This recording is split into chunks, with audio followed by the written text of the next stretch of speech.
they're saying when you open your eyes, there are Black people who are making great country music. Why are we not letting them in? What is the holdup? But it's a excitingly strange time in country music right now.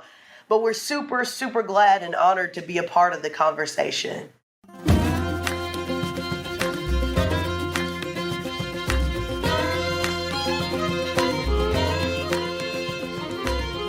Welcome to another summer tour edition of Biscuits and Jam from Southern Living. I'm Sid Evans, editor-in-chief of Southern Living magazine, and today I'm joined by the country vocal trio Chapel Hart. Named to CMT's Next Women of Country in 2021, sisters Danica Hart, Devin Hart, and their cousin Tree Swindle have made serious waves in Nashville with fun songs like Jesus and Alcohol and You Can Have Him Jolene. These women know how to have a good time, whether they're hanging out with their 108 cousins or doing a podcast. The group sat down with me to talk about their childhood in Poplarville, Mississippi, busking in New Orleans, their latest album, The Girls Are Back in Town, and much, much more. Well, Chapel Hart, welcome to Biscuits and Jam. Hello. Hey. So Chapel Hart is made up of three very talented people, Danica Hart, Devin Hart, and Tree Swindle. So why don't each of y'all say hi and tell me what your favorite Southern dessert is? Oh, I'll go first. I'm Devin, and my favorite Southern dessert has to be pecan pie. Oh, I'm Danica, and I feel like my favorite dessert, and it's probably because I had it the other day, but strawberry shortcake, and it was incredible. So I'm going to go with strawberry shortcake. I'm Tree, and I have to say my favorite Southern dessert, I don't think it's just a dessert. That's so constricting because you can just eat it as a meal, but it has to be bread pudding. Ooh. Rum sauce. It's sauce. got to be a rum sauce. Have you tried it with a whiskey sauce? Ooh, no, I have to get to What it. about a Bourbon tequila bread sauce? pudding? You just trying to get sauce. Well, y'all, it's always a good idea to start with dessert. So I think we're off to a good start. Yes. It's literally the method of my life. So where am I reaching y'all right now? Right now, we are home in New Orleans. We've been home for a couple of days, and we'll head out tomorrow to get back on the road. It must be nice. Trying to take a breather before we have to run again. So Danica, what is it that y'all love the most about New Orleans? I think Mississippi and New Orleans, hands down, is the food. And we travel so much and we go so many places. And when we're gone too long, we start asking our tour manager, okay, so how long till we get home? We got to count down. And it's nothing like the food back at home. We thought Mississippi's food was amazing. And then we got to Louisiana. It was like, bam, bam, bam, spice. And the Cajun food was like, woo. My favorite part about New Orleans is the people. It's a melting pot. There's so many different kinds of people, and you get to meet so many interesting characters along the way, and everybody, for the most part, is Crazy like us. yeah, like, I love that. What about you, Tree? Well, I was actually over here contemplating whether I was going to say the food or the people. I just like the people and the food and the people who make the food, especially. There you go. Her real favorite people, the chefs here. So I don't talk to a lot of country artists in New Orleans, and I don't really think of New Orleans as a country town, but y'all seem to have found a home there. Do you feel inspired by the music scene in New Orleans, even though most of it isn't country? I think that New Orleans has something that's so unique that really I don't think you can find anywhere else in the world. And so even though it's not country music, it's just the fact that the type of music that it is so inspiring, and it helps you. I mean, like, you can go downtown and listen to music and come back home and write. It just kind of opens you up, and it's the vibe, it's the people, it's the flavor of the music, if I can call it that. I always say Nashville probably has a gabillion more dollars worth of equipment, and it looks nice and it has the aesthetic. And New Orleans is a little more grittier, but it's got the heart and soul and flavor and culture, and that you just can't pay for that anywhere. Yeah, you just walk down to Frenchman Street at 2 o'clock in the morning and it's still going. So y'all grew up in a town called Poplarville, Mississippi. Tell me a little bit about life as a kid in Poplarville. Life as a kid in Poplarville was very interesting, yet very boring. There isn't much to do in Poplarville, so very young, we had to learn how to be creative. And I think that our childhood probably woke up our creative genes and stuff because, like I said, there wasn't anything to really do, so we had to find ways to entertain ourselves. So whether that would mean we do a makeshift baseball game, kickball game in our grandma's backyard, there was always something that we would just have to find ourselves getting into because that was the only way you were really going to have fun. But looking back, I thank God that we grew up in a small town like that. It's funny because I was literally just talking to our manager and his mom, and I said, growing up was hard because I used to always get whippings, I feel like, because of Tree. Tree was always into everything. Like, she was a little too adventurous, but growing up was fun. I think I didn't realize, like, how fun and, like Dev said, how creative it was and that we had to be. And it was like we'd take, like, paper plates and make bases and T-shirts, and you had a broomstick, and that was it. Well, y'all have a song called American Pride that has this line, "We played outside, and that's where we came alive." Were y'all talking about Mississippi and Poplarville with that song? Oh, yeah. It's crazy. In the line right before that, I think it says, we take the back roads to the bottom. And that's where they called Hart's Chapel. They say, we're going down to the bottom. And so we'd go down there and everybody would bring their kids. That's where it all happened. And so ultimately how we even got our name Chapel Hart. So your name came from Hart's Chapel. Was that a road or was that an actual chapel? So that's like the community that our family lives in. Our home church is called Hart's Chapel Baptist Church. My grandma had 17 kids. There's 108 grandchildren, so literally we're all just our own little community down there. So I got to ask y'all, with that many cousins and that big a family, what did your family gatherings look like?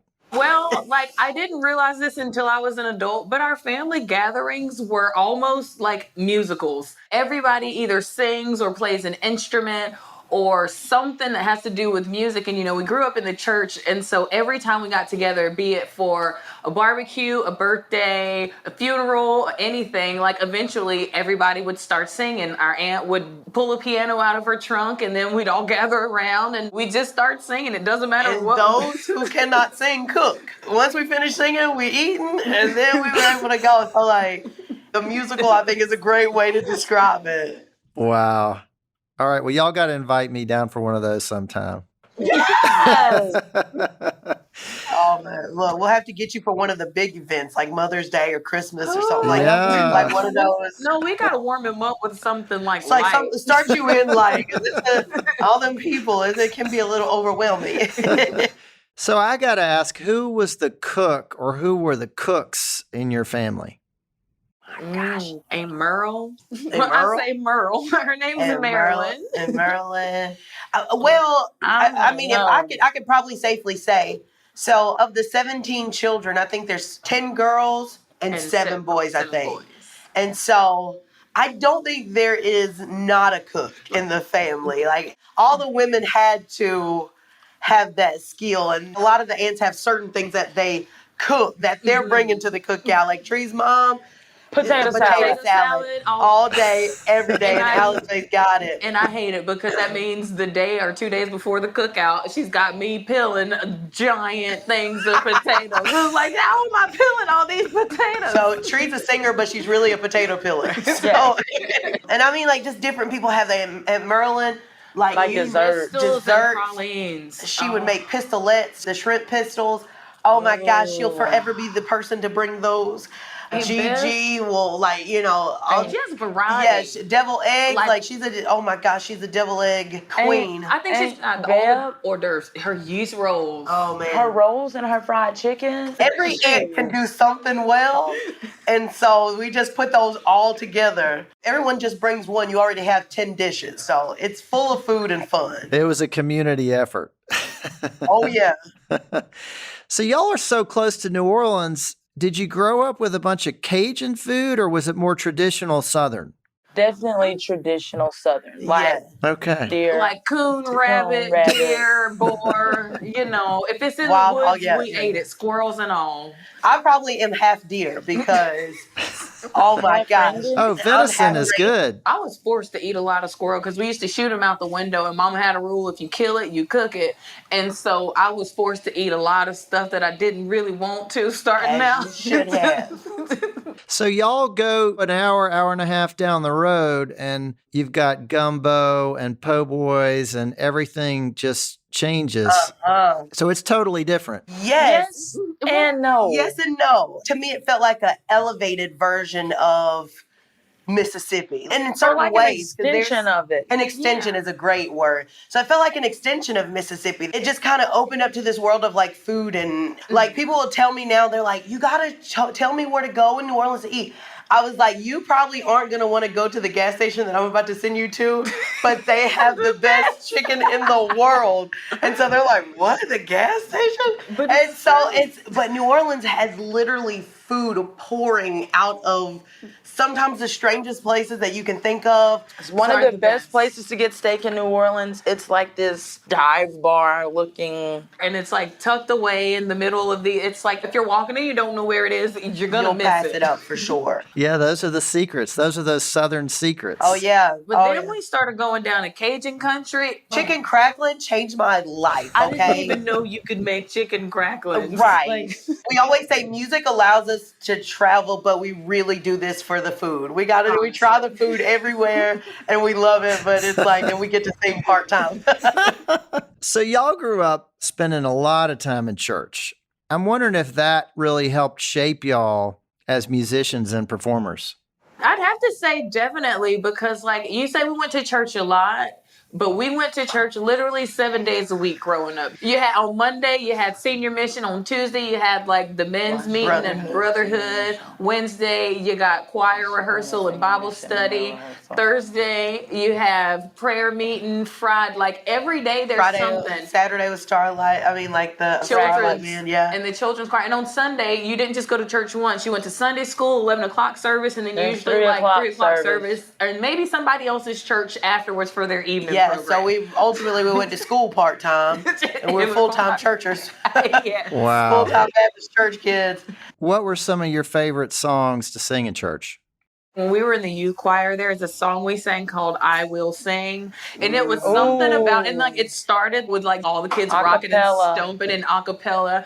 And it's something about that song. So if you can picture like 80 to 100 youth kids singing in 3-part harmony. It was amazing. That definitely by far I think is at least on the top 3 of all of our all of our lists. I'm getting chills. How did that song go? Started out. No, I didn't know what key to sing. You ready? Do you remember? She was so young. I know. She's like, I think she was the youngest person in the choir. She 8 for like 10 now, so I don't know. That's quite enough. Okay, let's see. 1, 2, 3. I will sing hallelujah. I will sing, oh Lord. I will sing hallelujah, oh Lord. For you are the source of my supply. Lord, I'll praise, I'll lift you high. I will sing hallelujah, oh Lord. Oh, wow. Man, that's been forever, but Y'all, I got chills. I got chills from that. it's long and it's Baptist long, so it's about a 15-minute song. So it's got parts and stuff. So it's just, but it was had a lot going as a kid. It was definitely one of those. I was excited when they called it to sing on I think Sunday. it was the stomping that did It's it. definitely the stomp. We did like an acapella stomp at the beginning. Oh, yeah. Well, y'all might need to do a gospel album at some point. Come on, our fans always ask us that, and I'm like, at some point we have to. Like, I gotta work on my cussing though. oh Lord, this one here. It's still working. We're gonna have to run off trees gospel songs through the song filter to make sure it's good to go. I'll be back with more from Chapel Hart after the break.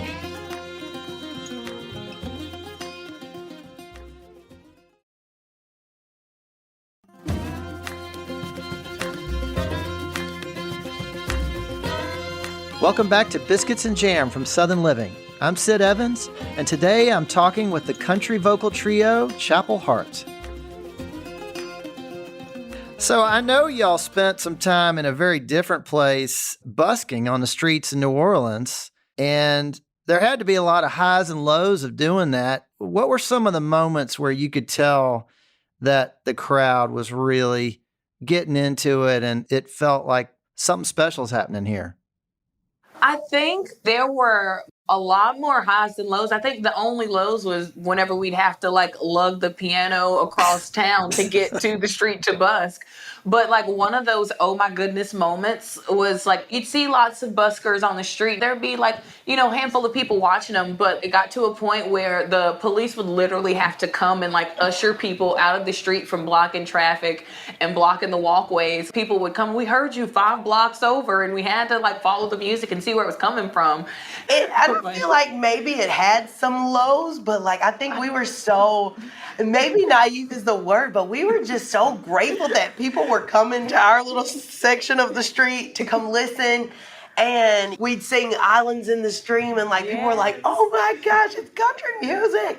It was our first dose of watching people experience music and watching people genuinely and joyfully having the time of their lives, listening to us, sing to a piano and cut up with them and have a good time. For me, for sure, it was that moment where I was like, if this makes people this happy, I could do this for the rest of my life. And so here we are. And I've always felt like whenever we were busking, I feel like busking is almost one of the purest audiences you'll ever have, because 100% of the people are going somewhere else. No one is going specifically to see you, but you manage to stop them, whether they're on their way to a meeting or on their way to dinner to meet a friend. They put their plans on hold, and sometimes for hours, and just stand there and enjoy the music. And I'm like, this is nice. Don't you have somewhere to be? Right. It's New Orleans. Everybody's ready to cancel their plans in New Orleans for some music. The best thing to do is to come without a plan, because it will tell you what your plans are. So I want to ask y'all about your relatively new album. Y'all came out with this album called The Girls Are Back in Town. It's so great. And there's a song on there that I love, one of many, called I Will Follow. What was it about that song that resonated with you, and how did that end up on the album? We've been in Nashville for probably about 3 years now, but we're now just kind of starting to get with bigger writers and kind of getting into that Nashville circuit where you write with people who've had hits and stuff like that. But we heard the song I Will Follow, and when we heard it, it was literally 3 lines in, and we were like, we'll take it. We were like, we don't even know how it works. I don't know if you have to type up the paperwork, if we have to thumb wrestle. And it's one of the very first songs that we heard, and instantly it spoke to our journey, and it was how we felt. And it was crazy because the guy who did the song, what was his name? Nick Brophy. Nick Brophy. And they were like, we wrote this song 10 years ago, but I saw you guys, and he was like, it made me think of it. Maybe it's nothing to you. He was like, but just take a listen. The instant, from the moment that we heard it, we were like, we fell in love with it. It was the song of our journey. I think it's so interesting that they wrote it 10 years ago, but yet it is so relevant to exactly where we are right now. There's that line, you can't change the weather and you can't change where you're from, the color of the skin, or the beat of your own drum. It seems very, very timely and very powerful right now. And what has it been like for y'all as Black artists in country music in this moment right now? It's been a journey. I feel like the industry's kind of split right now. I feel like there's still those in the industry who feel like this has worked for the last 300 years. And if it's worked then, it works now. So we don't need nothing new. We don't need to try nothing new. We ain't taking a chance on nobody new.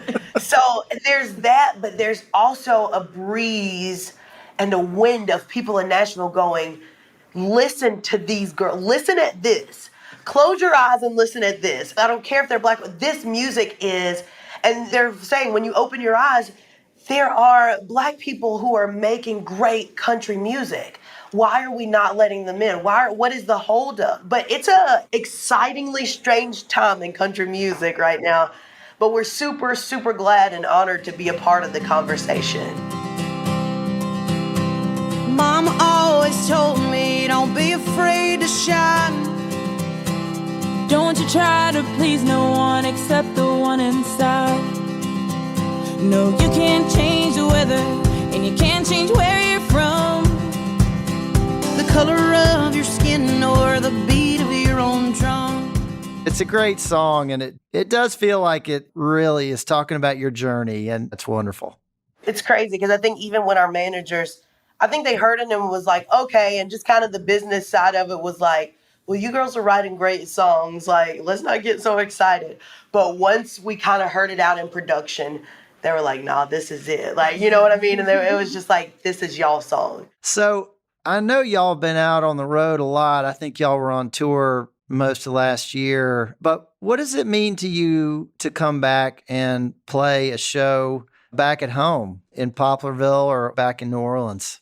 It means the world to us because it's kind of different whenever you travel somewhere and people who don't necessarily know you, they hear the music. It's like a first impression, but when you come back and you see people that you grew up with, or you see your neighbors at the shows, and having that personal connection with the people and seeing how our music touches their lives just as much, it's kind of incredible.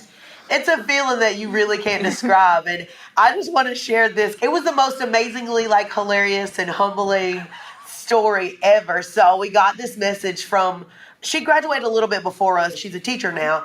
And she was like, is there any way that y'all could jump on a FaceTime call with me real quick? And we were like, what? So like we're on the road and like trying to figure out how we're going to do it. So we just like pull over and we're like, hey, is everything okay?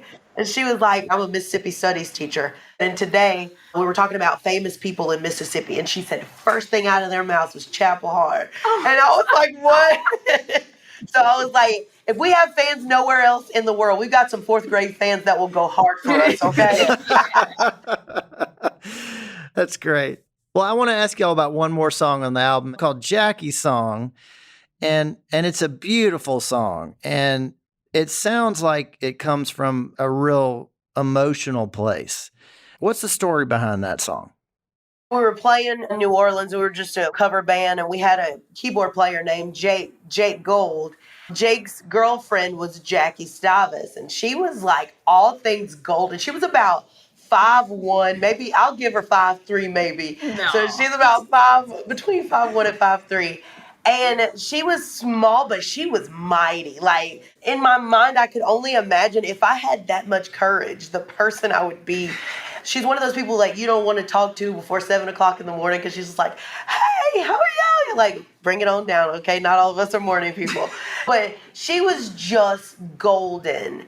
And at 28 years old, she worked for the Musicians Clinic, and she went down to South Louisiana to work a festival, and it started to rain at the festival and the weather got bad, and their tent got struck by lightning, and she passed away at the age of 28 from lightning strike. But to know Jackie was like, of course she goes out in the most like, Never mind. I was You know, gonna say in a go out in a blaze of glory, but Like, like, it's but got- that's how she lived. she would have described it. She would have described it that way. And but ultimately, kind of the thing for us is that life doesn't have a respect of person. You could be here today and gone tomorrow, and it doesn't matter if You could be here today and be gone today. here today and gone today.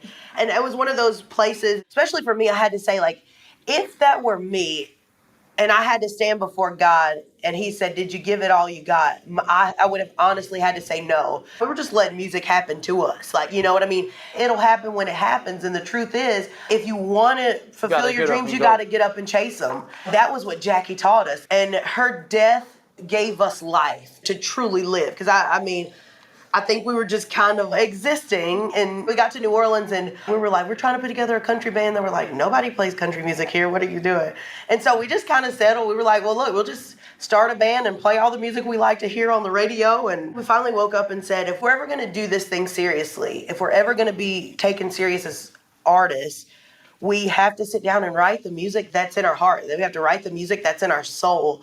And if people here don't get it, we'll go somewhere else. Worst case, we can just go back to being a cover band. We know we're good at that. So, but we took that leap and hadn't looked back. And thanks to Jackie, in a sense, it worked out for us. And here we are.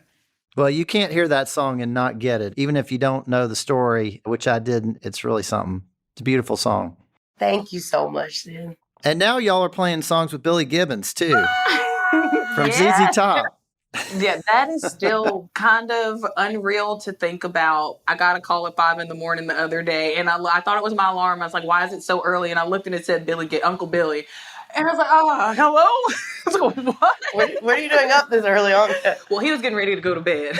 Which makes it. But like, kind of like what Danica said, like if you just close your eyes and listen to the music, you'll just fall in love with the purity of it. And that's kind of how he got on board. Our booking agent sent him one of our songs, and he didn't send a picture or anything. He just sent the song, and he said that Billy usually never texts back, and if he does, it's like 3 months later, forgot the conversation, don't know what it's in reference to, but he said he texted him back immediately and said, "This is some of the freshest stuff I've heard in over a decade. Who are these ladies?" And then he sent him more music, and then he sent him a picture, and then he turned around and called him immediately, and he was like, "You got to be pulling my leg." What?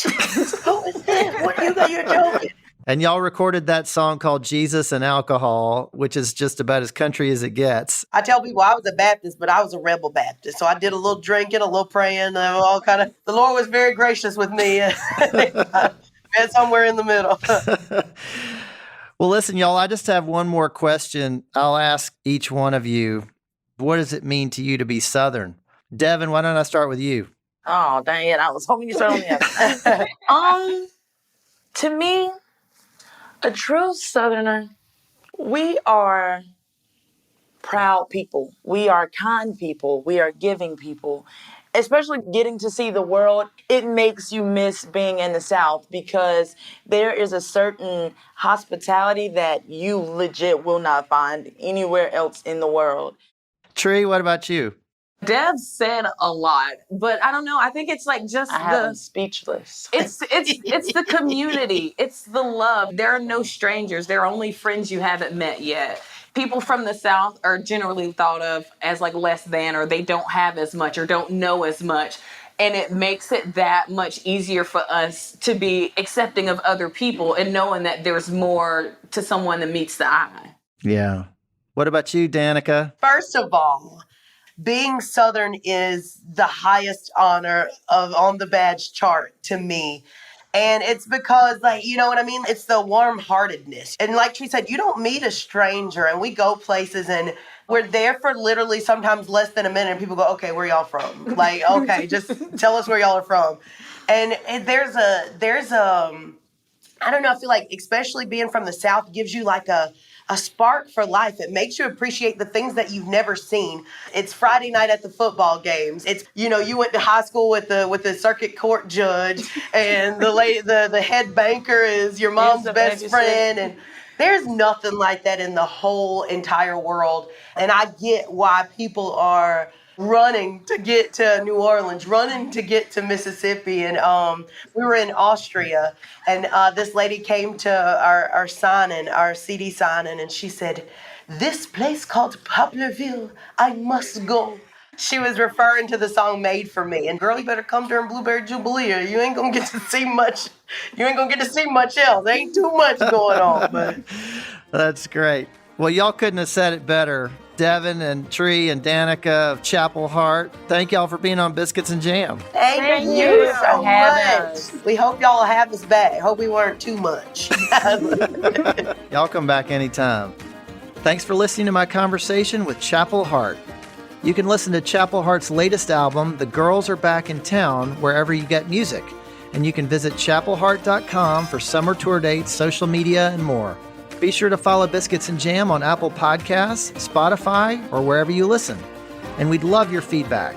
If you could rate this podcast and leave us a review, we'd really appreciate it. You can also find us online at southernliving.com/biscuitsandjam.